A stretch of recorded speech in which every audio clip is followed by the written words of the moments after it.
రాష్ట్రం అంతా తెలుగుదేశం వచ్చినా సరే రాపూర్ మండలంలో జరిగేది మాత్రం వైసీపీ ప్రభుత్వం జరుగుతుంది సార్. ఎక్కడ లంచాలు ఇస్తే అక్కడ పనులు అవుతున్నాయి సార్. ఇది విచారించండి మీరు. ఇది జరుగుతుంది. ఇంకా చాలా ప్రూఫ్లు ఉన్నాయి. తొందరలో ఈ ప్రూఫ్లన్నీ నేను బయట పెడతాను సార్.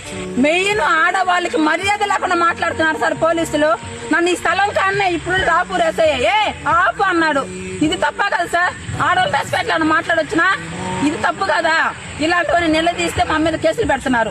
ఈ ఎంఆర్ఓ కడుపు ఏది మాట్లాడినా ఈ మండలం సర్వేరు 2 మ్యాచ్లు చేస్తున్నారు. మండలం సర్వేరు గారు మాలాంటి వాళ్ళకి ఎంతో మందికి రాపూర్ మండలంలో మోనపల్లి గ్రామం, రాపూర్ మండలం, నెల్లూరు జిల్లా.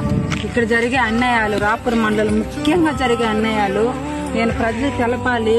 మాది వడ్డీల కులం సంబంధించిన వాళ్ళం మేము. నా ఆవేదనతో వస్తుంది నాకు ఈ బాధ మాటలు.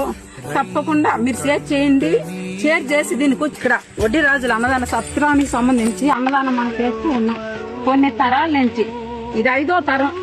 మన తాతల ముత్తాతల కాడి నుంచి మన కులం వడ్డీ రాజుల కులం సంబంధించి ఇక్కడ అన్నదానం చేస్తున్నాము. ఎన్నో ప్రాబ్లాలు ఫేస్ చేస్తున్నాను సార్ నేను. ఎందుకంటే మా కులానికి అనేది ఒక సత్రం నిలబడాలి. అన్ని కులాలకు ఉన్నాయి, మా కులానికి లేదనే దాని గురించి, దీని గురించి ఎన్నో బాధలు ప్రాబ్లాలు ఫేస్ చేస్తూనే ఉన్నా నేను. కొందరు భూమి ఆక్రమించుకొని ఫ్లాట్లు వేసి అమ్మాలనుకొని 30 లక్షల అడ్వాన్స్ కూడా తీసుకున్నారు. అమ్మేశారు కూడా. మేము వచ్చి అడ్డుకున్న దానికి 100 మంది మీద మా వాళ్ళు కేసులు పెట్టారు. ప్రభుత్వం సంబంధం లేదు ఇక్కడ. వీళ్ళు అడ్డగించుకొని వీళ్ళు సొమ్ము చేసుకోవడమే. వీళ్ళకి కొందరు వచ్చి నాయకులు సపోర్ట్ చేయడం. వీళ్ళకి గాలి శంకరమ్మ అనే పేరు మీద కొన్ని దొంగ డాక్యుమెంట్ పాస్బుక్ సృష్టించుకొని ఆమె మీద ఇక్కడ అవి ఒరిజినల్ కాదు, ఆమె మీద వచ్చి 2 ఎకరాల పెన్షన్ పాస్బుక్ చేయించుకున్నారు. 1 ఎకరా ఇళ్ళకి తీసేసినట్టుగా డబ్బులు తీసుకున్నారు. దాని మీద పొలం తీసుకున్నారు. ఇవన్నీ రాజకీయ నాయకులు చేసింది. అన్నదానం చేయకుండా మమ్మల్ని అడ్డుకొని పోలీసులను పెట్టి మమ్మల్ని బెదిరిస్తా ఉన్నారు. కేసులు పెట్టి బెదిరించి ల్యాండ్ లేక వస్తే 2 లక్షల జురమానం అని చెప్పి అంటున్నారు. 8వ తేదీ దేవుడు కొండకెళ్తే దేవుడు మోసేవాళ్ళు మా వాళ్ళు అయితే దేవుడు మోసుకెళ్ళిన వాళ్ళకి అన్నం పెట్టలేదు. అక్కడ పెంచులకోనలో దేవుడు సత్రం దగ్గర, అన్నదాన సత్రం దగ్గర అన్నం పెట్టలేదు మా వాళ్ళకి. బయట నిలబెట్టేస్తారు మా వాళ్ళని. ఎందుకంటే మేము వడ్డీ కులం సంబంధించిన వాళ్ళం కాబట్టి. ఇది మళ్ళీ కలెక్టర్ గారికి మేము తెలిపాము. కలెక్టర్ గారు వచ్చి ఎంఆర్ఓ గారు చెప్పారు. వాళ్ళకి ఏముందో కలెక్టర్ గారు అయితే ఏదైతే ఇచ్చున్నారో అది వాళ్ళు క్లియర్ చేసి ఇవ్వమని చెప్పారు. దానికి రిప్లై లేదు. తర్వాత మేము ఇక్కడ మా బావి స్థలం ఇక్కడ నుంచి కోనేరు బావి 40 సెంటీలో మా పెద్దోళ్ళతో బావి. ఈ బావి పూల్ చేసి ఫ్లాట్ వేసి అమ్మాలనుకునేటప్పుడు వాళ్ళు అమ్మాలనుకున్నప్పుడు ఈ బావి పూల్ చేశారు. మొత్తం పూడ్చుంటే నేను క్లీన్ చేసి అన్నదానం చేశాను. ఈ బావిలో నుంచి నీళ్లు తోడి ఇక్కడ గుడి కూడా కట్టారు. అవి జరిగే అన్యాయాలు మా వాళ్ళందరికీ చేరే వరకు చెప్పాలనేది నా ఆవేదన. ఈ వీడియో వచ్చి సీఎం సార్ గారికి, డిప్యూటీ రాష్ట్రం అంతా తెలుగుదేశం వచ్చినా సరే రాపూర్ మండలంలో జరిగేది మాత్రం వైసీపీ ప్రభుత్వం జరుగుతుంది సార్. ఎక్కడ లంచాలు ఇస్తే అక్కడ పనులు అవుతున్నాయి సార్. ఇది విచారించండి మీరు. ఇది జరుగుతుంది. ఇంకా చాలా ప్రూఫ్లు ఉన్నాయి. తొందరలో ఈ ప్రూఫ్లన్నీ నేను బయట పెడతాను సార్. మెయిన్ ఆడవాళ్ళకి మర్యాద లేకుండా మాట్లాడుతున్నారు సార్ పోలీసులు. నన్ను ఈ స్థలం కానే ఇప్పుడు రాపూర్ వేసాయే ఆపు అన్నాడు. ఇది తప్ప కదా సార్? ఆడవాళ్ళు రెస్పెక్ట్ అని మాట్లాడొచ్చునా? ఇది తప్పు కదా? ఇలాంటివన్నీ నిలదీస్తే మా మీద కేసులు పెడుతున్నారు. ఈ ఎంఆర్ఓ కడుపు ఏది మాట్లాడినా ఈ మండలం సర్వేరు 2 మ్యాచ్లు చేస్తున్నారు. మండలం సర్వేరు గారు మాలాంటి వాళ్ళకి ఎంతో మందికి రాపూర్ మండలంలో మోనపల్లి గ్రామం, రాపూర్ మండలం, నెల్లూరు జిల్లా.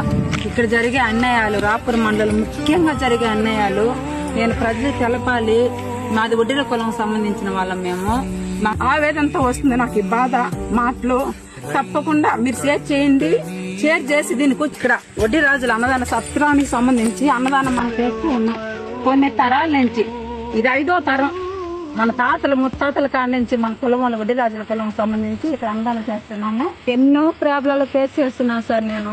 ఎందుకంటే మా కులానికి అనేది ఒక సత్రం నిలబడాలి. అన్ని కులాలకు ఉన్నాయి, మా కులానికి లేదనే దాని గురించి, దీని గురించి ఎన్నో బాధలు ప్రాబ్లాలు ఫేస్ చేస్తూనే ఉన్నా నేను. కొందరు భూమి ఆక్రమించుకొని ఫ్లాట్లు వేసి అమ్మాలనుకొని 30 లక్షల అడ్వాన్స్ కూడా తీసుకున్నారు. అమ్మేశారు కూడా. మేము వచ్చి అడ్డుకున్న దానికి 100 మంది మీద మా వాళ్ళు కేసులు పెట్టారు. ప్రభుత్వం సంబంధం లేదు ఇక్కడ. వీళ్ళు అడ్డగించుకొని వీళ్ళు సొమ్ము చేసుకోవడమే. వీళ్ళకి కొందరు వచ్చి నాయకులు సపోర్ట్ చేయడం. వీళ్ళకి గాలి శంకరమ్మ అనే పేరు మీద కొన్ని దొంగ డాక్యుమెంట్ పాస్బుక్ సృష్టించుకొని ఆమె మీద ఇక్కడ అవి ఒరిజినల్ కాదు, ఆమె మీద వచ్చి 2 ఎకరాల పెన్షన్ పాస్బుక్ చేయించుకున్నారు. 1 ఎకరా ఇళ్ళకి తీసేసినట్టుగా డబ్బులు తీసుకున్నారు. దాని మీద పొలం తీసుకున్నారు. ఇవన్నీ రాజకీయ నాయకులు చేసింది. అన్నదానం చేయకుండా మమ్మల్ని అడ్డుకొని పోలీసులను పెట్టి మనం బెదిరిస్తా ఉన్నారు, కేసులు పెట్టి బెదిరించి ల్యాండ్ లేక వస్తే 2 లక్షలు జురమానం అని చెప్పి అంటున్నారు. 8వ తేదీ దేవుడు కొండకెళ్తే దేవుడు మోసేవాళ్ళు మా వాళ్ళు అయితే దేవుడు మోసుకెళ్ళిన వాళ్ళకి అన్నం పెట్టలేదు. అక్కడ పెంచుల కోనలో దేవుడు సత్రం దగ్గర అన్నదాన సత్రం దగ్గర అన్నం పెట్టలేదు మా వాళ్ళకి, బయట నిలబెట్టేశారు మా వాళ్ళని. ఎందుకంటే మేము వడ్డీరాల కులం సంబంధించిన వాళ్ళం కాబట్టి. ఇది మళ్ళీ కలెక్టర్ గారికి మేము తెలిపాము. కలెక్టర్ గారు వచ్చి ఎంఆర్ఓ గారు చెప్పారు, వాళ్ళకి ఏముందో కలెక్టర్ గారు అయితే ఏదైతే ఇచ్చున్నారో అది వాళ్ళు క్లియర్ చేసి ఇవ్వమని చెప్పారు. దానికి రిప్లై లేదు. తర్వాత మేము ఇక్కడ మా బావి స్థలం ఇక్కడ ఎంచమించి కోనేరు బావి 40 సెంటీలు మా పెద్దోళ్ళతో బావి.